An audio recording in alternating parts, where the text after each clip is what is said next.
What is up, Trading View? Welcome back to another session, and we are going to cover some juicy stuff before we even get cracking into this XAU USD chart. Obviously, when we jump into XAU USD, you see me on the 1 hour right now, but it's for good reason. And we're obviously going to start from the daily and work our way back. However, I'm going to share some stats and some numbers with you that shouldn't be surprising.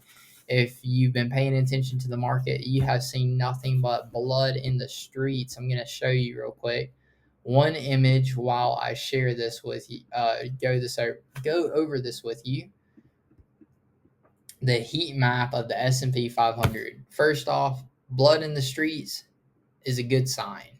However, make sure you aren't just randomly buying in a bunch of stocks right now until they have finished playing out. You want to see some sort of rejection, some sort of support resistance, as they say. Like trying to catch a market that's in this big of a downtrend is like trying to catch a falling knife. You want to make sure that that knife hits the ground and at least bounces up once or twice before you reach down and pick it up. You feel me? Don't put yourself in an even worse position if you were the one buying late in these markets. So I'm going to share some stats with you. 99.53% of the cryptos out of 805 coins that I looked out were down today.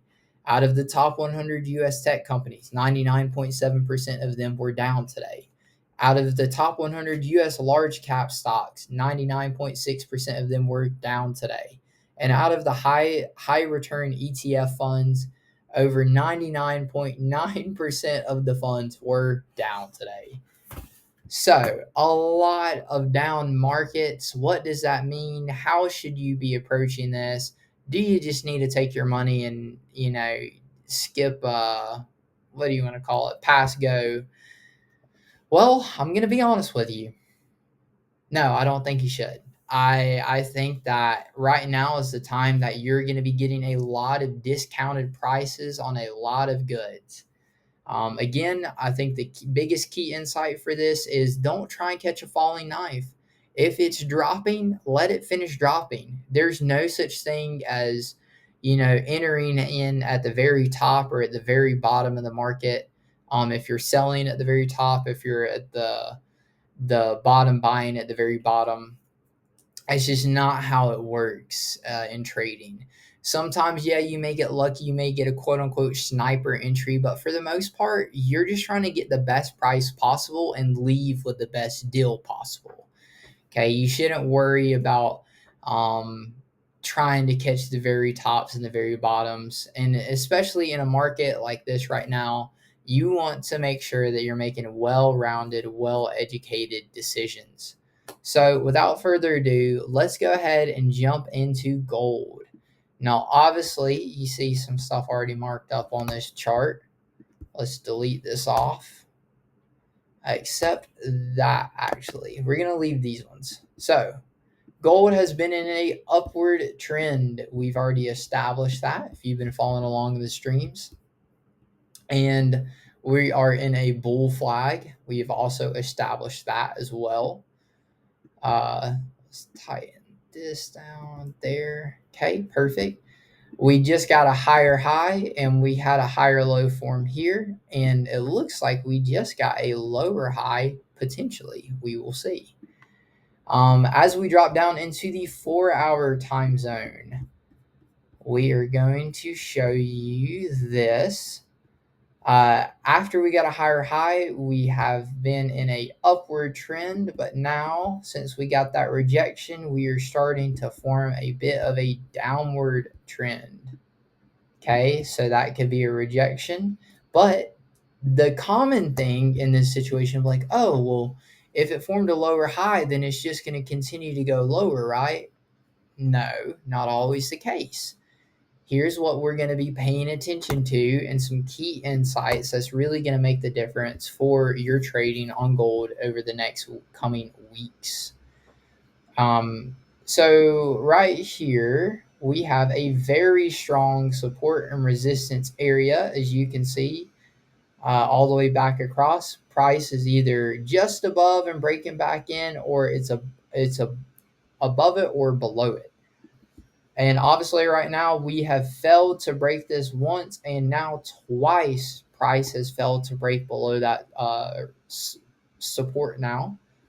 So that means, in my mind, if we have failed to break the support, let's do this handy dandy trick. This now becomes our higher low in this instance.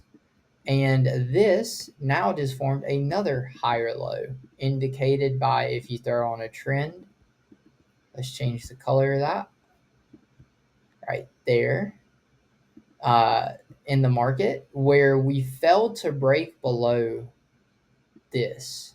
Okay, so not only did we now get a break of this high, because the market came from a higher high, pull back, drop down, pull back, drop down, and now look what it did. It clearly broke above it, and now we sharply dropped back in below, and we got a failed break to the low side, and we already broke this lower high. So if I know that we've already broken the lower high, okay, and we came this close up top to break in this high without grabbing a double top, without rejecting it, without trickling below, we just barely missed it. That's something I want to keep an eye on inside of the market as we come into this week, especially like how we're forming to take this trade. How should we be taking this trade? I would really love to see some continued top side. I'm going to show you why I'm looking at that in just a second.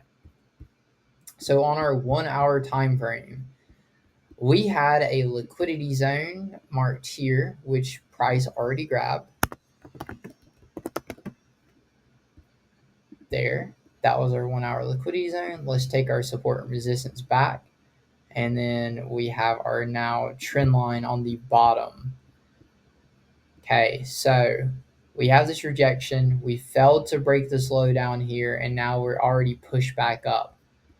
So since we already grabbed this liquidity and we failed to break this low and we already hit this support box, in my mind now, my next step inside of the market is going to be continuing to take this trade to the top side. As we go ahead and we drop down, you see I have a 1 hour liquidity zone marked right here. Now, why don't I have it on the top here and why do I have it on the bottom here? That's actually an inside secret that I may just share with you. So, what is price currently doing though? Well, we had an impulse up, and then on our lower time frame on a 5 minute, I'm going to show you this. We had price move up in this sort of channel, and then it continues to push higher right here. And now we get this extended flag, and we're going to go back out now onto our 15-minute time frame. We just got this beautiful flag, almost like a wedge in a sense, right here. And price just barely broke above. Now, what just happened with this wedge? Well, price came up, it took entered a bunch of orders, and now it just took a bunch of stops out of the market, which it might just try and do again. Maybe come back down into this area. But if not, we're going to be looking to take this all the way up to here, our 1 hour liquidity zone, and we'd be looking to take a position just like this. Stop below this now. Target is up here and up to this top side. So we're risking 40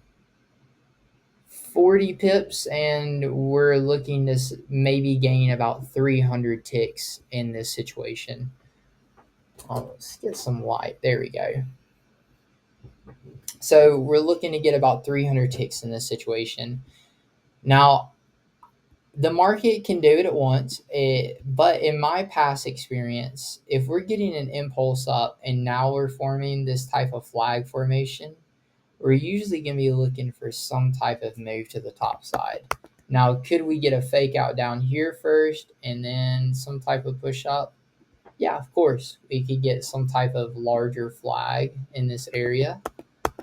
But again, this is just how I'm approaching the market today, is looking for some type of position here.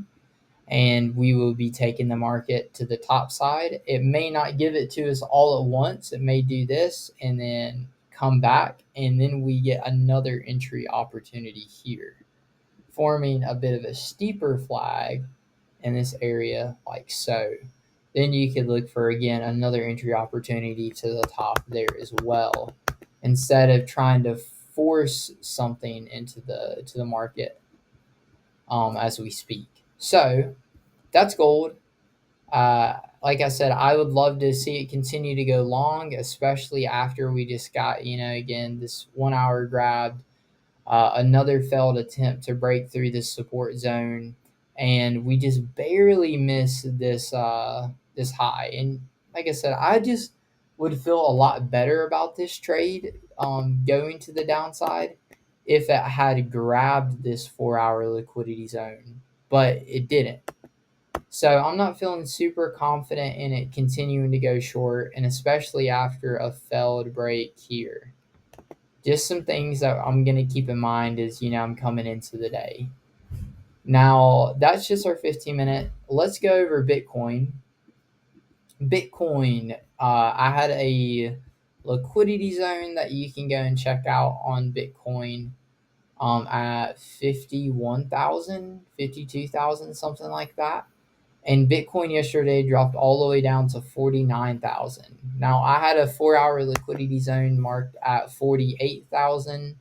So it was pretty close to hitting it. It may eventually come back and grab that 4 hour liquidity, which I would be pretty happy about as well.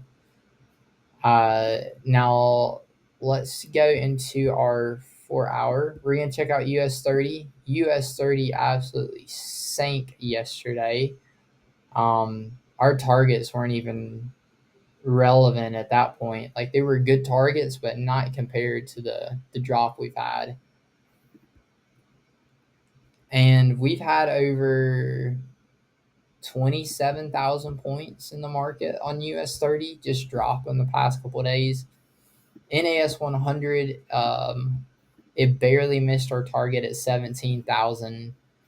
And actually, up top, if you look, we had a beautiful, almost just textbook head and shoulders right here. We had our left shoulder, head, right shoulder, and then we got a clear breakthrough, test of our support and resistance zone, and then the market sank. Pips wise, we are at 2,285 points on NAS 100 for that drop there. And then let's see how the dollar ended up shaping up. Yeah, dollar tanked, almost hit our target again. Pretty heartbreaking. Tesla came all the way back almost to my entry point in May that I'd had. Luckily, I'm already finished with this trade.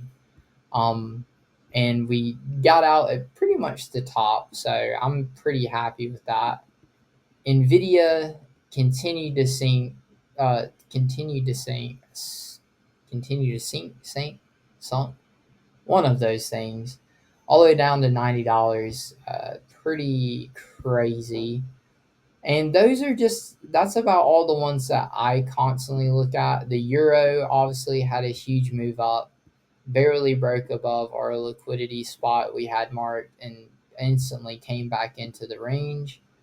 And the pound really didn't do anything yesterday. I'm not sure if that's good or bad. But yeah, there's where I'm at. That's what I'm looking at. That's how I'm approaching today. I just wanted to cover some of those pairs: US 30, NAS 100, XAU USD, and like I said, this is how I'm looking at gold. I'd love to see it come up to again the price of 24.45, 940 basically, and have some sort of just rejection into this area before pulling back. To give us some sort of pattern here. And that's just the way I trade. Everyone else is different. Do what you want inside of the market. whatever floats your boat, whatever provides you your edge. I'm just come here to show you exactly how I'm taking the day. This is just one of those things that adds a higher confluence, a higher strike rate, a higher profit target, and over time, I've just seen it play out time and time again. So wait for something to form up and don't force your opinion onto the market. Let the market do what it's going to do. Anticipate a move, but definitely don't force a move.